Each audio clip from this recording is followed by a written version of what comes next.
Kung फू पांडा 4। इस कहानी की शुरुआत होती है लोहे की खान से।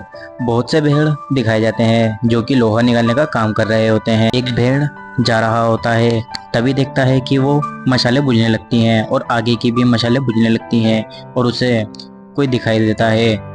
उसके पास एक टाइगर आता है जिसका नाम टाइलोंग है और वो कहता है कि जाओ जाकर बता दो अपने वॉरियर को कि टाइलोंग वापस आ गया है। और तभी टाइलोंग वहाँ पे बहुत ही ज्यादा तबाही मचाना शुरू कर देता है और लोहे की खान को तबाह कर कर उधर आग भी लगा देता है। सारे भेड़ हैरान हो जाते हैं और इधर उधर भागने लगते हैं। तभी टाइलोंग कहता है कि मैं पहले से बहुत ही ज्यादा ताकतवर हो गया हूँ, अब पांडा मेरे से नहीं बचेगा। अगले सीन में हमें दिखाया जाता है वॉरियर को जो कि एक पांडा होता है। वो अपने गांव की हिफाजत करते हुए उस विलन से लड़ता है जो कि बहुत ही ज्यादा ताकतवर होता है, पर हमारा पो भी उससे फाइट करता है। जबरदस्त इन दोनों में फाइट होती है। तभी पो फाइट जीत जाता है और उस गांव का हीरो बन चुका होता है। इसलिए तो सब चैन से रहते हैं। पो की वजह से ही गांव वाले बहुत खुश होते हैं। पो का ऑटोग्राफ लेने के लिए सभी आगे पीछे लाइन में लग जाते हैं। अभी अगले सीन में हमें दिखाया जाता है कि एक वहाँ पे एक कंपटीशन हो रहा होता है जो कि मास्टर शिफू ने रखा होता है। इधर बहुत ही सारे वॉरियर आए होते हैं जो कि अपना कर्तव्य दिखलाते हैं। सारे वॉरियर एक से बढ़कर एक होते हैं जो कि पो देखकर बड़ा ही खुश होता है और देखता है कि यहाँ पे बड़े ही बड़े जाबाज आए हुए हैं जो कि अपना कर्तव्य दिखला रहे होते हैं और पो को खुश करने की कोशिश करते। तभी मास्टर शिफू कहते हैं कि इनमें से एक को चुनो जो कि ड्रैगन योद्धा बन सके। तभी पो कहता है ड्रैगन योद्धा तो मैं ही हूँ और मेरी जगह कोई नहीं ले सकता। वो पेड़ के नीचे बैठकर ध्यान लगा रहा होता है। तभी पो देखता है कि टेम्पल के अंदर एक चोर घुसा आया है। तभी पो देखता है कि ये तो एक फॉक्स है जो कि उस पर बड़ा ही जानलेवा हमला कर देती है। पो बड़ी ही आसानी से उसके वार से बच जाता है और उसके वार को बेकार कर देता है। फॉक्स उस जार को गिरा देती है और पो उस जार को बचा लेता है और फॉक्स को पकड़कर पुलिस के हवाले कर देता है। तभी वहाँ पे बहुत सारे भेड़ आते हैं जो कि बताते हैं कि टाइलोंग वापस आ गया है और उसने हमारी लोहे की खान को तबाह कर दिया है। वो बहुत ही ज्यादा घबराया हुआ था और वो हैरान था कि मैंने तो टाइलोंग को मार दिया था और वो जिंदा कैसे है। और तभी वो टाइलोंग की खोज में निकलता है और टाइलोंग के पंजों का निशान का पीछा करते हुए एक गुफा में पहुंचता है और देखता है कि पंजों के निशान अचानक से बदल जाते हैं। पंजों के निशान के बदलने से वो बड़ा ही हैरान हो जाता है और तभी वो फॉक्स के पास जाता है और पूछता है कि आखिर ये माजरा है क्या। फॉक्स कहती है कि पहले मुझे यहाँ से आजाद कराओ और फिर मैं बताऊंगी कि वो विलन है कौन।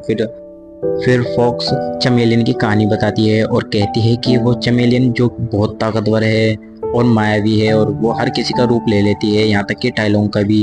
तभी फॉक्स बताती है कि मुझे उस चमेलियन का किला मालूम है और वो कहाँ रहती है। पांडा फॉक्स को जेल से बाहर निकलवा देता है और फिर मास्टर शिफू से कहता है कि मैं बहुत जल्द वापस आऊंगा और अपने मिशन पे निकल जाता है। तभी हमें अगले सीन में दिखाया जाता है कि छोटे छोटे शहर के बड़े बड़े गुंडे चमेलियन के पास आए हुए होते हैं और चमेलियन की बुराई कर रहे होते हैं। और फिर चमेलियन अपने असली रूप में आती है और कहती है कि तुम मेरे पीठ पीछे मेरी बुराई कर रहे हो। फिर सारे लोग मिलकर चमेलियन से माफी मांगते हैं कि हमको माफ कर दो और फिर चमेलियन अपना रूप बदलकर एक विशालकाय हाथी में बदल जाती है और कहती है कि अब तुम में से कोई नहीं बचेगा। चमेलियन कहती है कि तुमने मेरी बहुत ज्यादा बुराई की है और अब तुम मेरे लिए काम करोगे। फिर चमेलियन कहती है कि तुम पूरे शहर से हफ्ता वसूली कर मेरे पास लाओगे। तभी चमेलियन उसको धक्का दे देती है सीढ़ियों पे से और फिर वो सीढ़ियों पे से गिर जाता है। तभी चमेलियन अपने असली रूप में आती है और कहती है अब इस शहर पे मैं कब्जा करूंगी। अगले सीन में हमें पो के दोनों डैड दिखाए जाते हैं जो कि पो की मदद करने के लिए उसके पीछे चले जाते हैं। अगले सीन में हमें पो को दिखाया जाता है जो कि डिनर करने के लिए एक रेस्टोरेंट में गया होता है। पो कहता है तुम्हारे पास तो पैसे ही नहीं थे, तुमने इतना सारा खाना कैसे खरीद लिया। तभी फॉक्स की पूंछ में से पासे गिरते हैं जिससे कि सब समझ जाते हैं कि फॉक्स चालबाज है और इसने गेम में चीटिंग करी थी और सभी लोग फॉक्स को मारने के लिए उसके पीछे भाग रहे होते हैं। और तभी पांडा अपनी जादुई छड़ी से इस फाइट को रोक देता है। वो तेजी से छड़ी घुमाता है और उसमें से ड्रैगन बाहर आता है जिससे कि सारे गुंडे बदमाश एक ही बारी में हार जाते हैं। वो सबको हराने के बाद फिर वहां से एक कश्ती में बैठकर फिर वहां से चले जाता है। तभी हमें फॉक्स को दिखाया जाता है जो कि अपनी जिंदगी के बारे में पो को बताती है कैसे वो चोरियां कर कर अपना गुजारा करती थी और खाने के लिए इधर उधर भटकती थी। अगले सीन में हमें चमेलियन दिखाई जाती है जो कि गुंडों से चोरियां करवाती है और खजाना बटोरती है और चमेलियन कहती है ये तो बहुत कम है और बटोर कर लेकर आओ। यहीं पर ये कट होता है और अगले सीन में हमें दिखाया जाता है ये पो का एक सपना होता है जो कि फॉक्स को बता रहा होता है। पो बताता है कि मैंने सपने में चमेलियन को देखा जो कि बहुत आतंक फैला रही है। और फॉक्स ये सब सुनकर हैरान हो जाती है और कहती है कि तुम झूठ बोल रहे हो। वो फॉक्स को समझाने की कोशिश करता है और कहता है कि मैं ड्रैगन योद्धा हूँ और मैं सच ही बोलता हूँ। फॉक्स वो उसे कहती है कि तुम्हारा मेरे शहर में स्वागत है और यहाँ पर चोरी चकारी होती है, जरा संभल कर रहना। सड़क पे काफी भीड़ भाड़ होती है और वो संभल संभल कर जा रहा होता है। फॉक्स पांडा को कहती है कि वहाँ देखो, वहाँ पे चमेलियन की आर्मी है जो कि लूटपाट कर रही है। वो की नजर एक पोस्टर पर पड़ती है और वो कहता है कि फॉक्स से कि तुम्हारी तस्वीर पोस्टर पे कैसे लगी है। और फॉक्स बताती है कि मैं एक वांटेड क्रिमिनल हूँ और ये मेरा पेशा है और मैं चोरी ही करती हूँ। तभी फॉक्स को वहाँ की पुलिस पकड़ लेती है और अरेस्ट कर लेती है अपने साथ ले जाने के लिए। वो उन्हें समझाने की कोशिश करता है कि वो चोर नहीं है। वो कहता है कि तुम फॉक्स को ऐसे नहीं लेकर जा सकते क्योंकि मैं एक ड्रैगन योद्धा हूँ। तभी पुलिस वाले पो को भी फॉक्स के साथ जेल में बंद कर देते हैं और वो वहाँ से चले जाते हैं। तभी फॉक्स अपनी चालबाजियाँ दिखलाती है और वहाँ पे एक चाबी बनाती है और वो जेल से आज़ाद हो जाती है। वो दोनों वहाँ से भाग जाते हैं।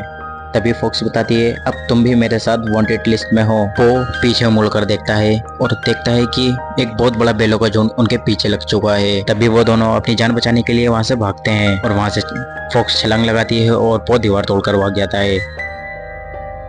बेलों का झुंड उनका पीछा नहीं छोड़ता। तभी फॉक्स पो को अपने पुराने अड्डे पर लेकर चली जाती है। फॉक्स का बॉस कहता है कि तुम्हें यहाँ पर एक दिन की रहने की इजाजत दूंगा और फिर यहाँ से तुम दफा हो जाना। अगले सीन में हमें पो के दोनों डैड दिखाए जाते हैं जो कि पो का पीछा करते करते उसी रेस्टोरेंट में पहुंचते हैं और वो दोनों फिर वहां से चले जाते हैं। ये सीन यहीं पर ही कट होता है और हमें दिखाया जाता है फॉक्स को जो कि चमेलियन के पास पो को लेकर जाती है। पो भी फॉक्स के पीछे चले जाता है। तभी अगले सीन में हमें दिखाया जाता है कि पो के दोनों डैड उसी शहर में आ गए होते हैं और पो के डैड को उसकी खुशबू भी आ जाती है और फिर वो पूछताछ करते हैं कि क्या तुमने हमारे बेटे को देखा है जो कि एक पांडा दिखता है। और हर कोई ना में जवाब देता है। तभी हमें पो को दिखाया जाता है जो कि चमेलियन के किले में पहुंच चुका होता है और फॉक्स से धोखा दे देती है। चमेलियन फॉक्स को शाबाशी देती है कि तुमने बहुत अच्छा काम किया। चमेलियन पो को बताती है कि कैसे मैंने उसे पाल पोस के बड़ा किया है और वो मेरी वफादार रही। कहीं ना कहीं फॉक्स को ऐसा लगता है कि मैंने पो को फंसा के बहुत बड़ी गलती करी। तभी पो अपने पिंजरे से बाहर आकर चमेलियन आर्मी से फाइट करने लगता है। इन लोगों में जबरदस्त फाइट होती है और पो की जीत होती है। तभी चमेलियन फॉक्स का रूप लेकर पांडवों को किले से नीचे गिरा देती है। फॉक्स ये सब देखकर हैरान हो जाती है और परेशान हो जाती है कि अब पो नहीं रहा। पो चट्टान की वजह से खाई में गिरने से बच जाता है पर पो के डैड दोनों मिलकर उसे बचा लेते हैं और फिर पो के दोनों डैड कहते हैं कि अब हम भी तुम्हारे साथ जंग में चलेंगे। चमेलियन जादुई छड़ी देकर रूहानी दरवाजा खोल देती है और उसमें से सबसे पहले टाइलोंग को बुलाती है। टाइलोंग हाजिर होता है और टाइलोंग कहता है कि मुझे तुमने यहाँ पे क्यों बुलाया। चमेलियन बताती है कि मैं तुम्हारा रूप ले सकती हूँ पर तुम्हारी ताकतें मुझे तुमसे छीननी पड़ेगी। तभी टाइलोंग को गुस्सा आता है और उसकी पूरी आर्मी से लड़ता है पर अंत में उसकी ताकत चमेलियन छीन लेती है। चमेलियन टाइलोंग का ही रूप लेकर और टाइलोंग को ही पैरालाइज करके उसे पिंजरे में बंद कर देती है। अगले सीन में हमें दिखाया जाता है फॉक्स को जो कि पांडा से माफी मांग रही होती है। फिर फॉक्स कहती है कि मैं अपनी चोरों की आर्मी लेकर चमेलियन की आर्मी से लड़ूंगी। फॉक्स अपने दोस्तों को समझाती है कि तुम्हें चमेलियन की आर्मी को हराना होगा। हमें यहाँ पे सारे बड़े बड़े वॉरियर दिखाए जाते हैं जो कि पांडा से जंग के दौरान मारे गए थे। अगले सीन में हमें दिखाया जाता है कि फॉक्स के सारे वॉरियर दोस्त आ जाते हैं जो कि चमेलियन आर्मी पे भारी पड़ जाते हैं। यहाँ पर हमें पो को दिखाया जाता है जो कि चमेलियन से फाइट करता है और यहाँ पे इन दोनों की जबरदस्त फाइट होती है और चमेलियन अपना रूप बदल कर पांडा से फाइट कर रही होती है। बराबर में उसे टाइलोंग गाइड कर रहा होता है कि तुम्हें फाइट किस तरीके से करना है। चमेलियन ने अब पांडा का रूप ले लिया होता है। अब वो बहुत ही ज्यादा ताकतवर हो गई है और इन दोनों में जबरदस्त फाइट होती है।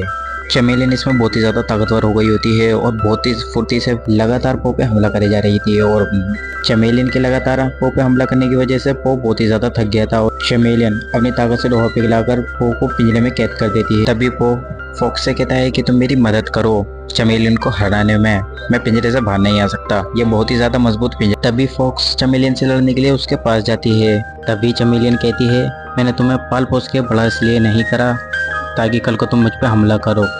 इन दोनों की बातें चल ही रही होती हैं तभी चमेलियन फॉक्स पे जानलेवा हमला कर देती है और इन दोनों की जबरदस्त फाइट होती है। तभी फॉक्स अचानक उस जादुई छड़ी को बड़ी तेजी से घुमाती है और चमेलियन पे हमला कर देती है। उसमें से ड्रैगन बाहर आता है और चमेलियन को घायल कर देता है। चमेलियन कुछ ही देर के लिए बेहोश हुई होती है। तभी वो फॉक्स के पीछे आता है और फॉक्स ये सब देख के हैरान होती है कि तुम पिंजरे से बाहर कैसे आ गए। पो बताता है कि मैं पिंजरे से बाहर पहले भी आ सकता था, मैं तो मजाक कर रहा था ताकि तुम ड्रैगन योद्धा बन सको। इन दोनों की बातें चली रही होती हैं, तभी चमेलियन अचानक होश में आती है और पो पे जानलेवा हमला करती है। वो अपनी छड़ी की मदद से चमेलियन पर जानलेवा हमला करता है और चमेलियन मर जाती है और सारे वॉरियर आजाद हो जाते हैं और पो का शुक्रिया अदा कर सब अपनी रूहानी दुनिया में चले जाते हैं और सभी गांव वाले पो का शुक्रिया अदा करते हैं क्योंकि चमेलियन के फंदे से सब आजाद हो चुके होते हैं। तभी हमें टाइलोंग को दिखलाया जाता है जो कि चमेलियन को अपने साथ लेकर जा रहा होता है। आखिरी बार टाइलोंग जाते जाते वो उसे कहता है कि तुम्हें मास्टर ओकवे ने सही चुना, तुम ड्रैगन वॉरियर बनने के लिए योग्य हो। फिर वो दरवाजा बंद हो जाता है। पो फॉक्स को अपने गांव ले आता है जहाँ की उनका बहुत ही ज्यादा इस्तकबाल होता है और उन्हें गिफ्ट भी मिले होते हैं और पो के दोनों डैड उसे शाबाशी देते हैं। तभी मास्टर शिफू कहते हैं क्या तुम इसको अपना ड्रैगन वॉरियर चुनना चाहते हो, ये तो एक फॉक्स है, ये क्या ड्रैगन वॉरियर बनेगी। तभी फॉक्स कहती है कि मैं ड्रैगन वॉरियर बनने के योग्य नहीं हूँ। मास्टर शिफू ने सही कहा। तभी पो उसे मनाने की कोशिश करता है, तुम योग्य नहीं हो तो हम तुम्हें बना देंगे ड्रैगन वॉरियर और तुम्हें कड़ी ट्रेनिंग देंगे। और ये मूवी यहीं पर ही खत्म होती है।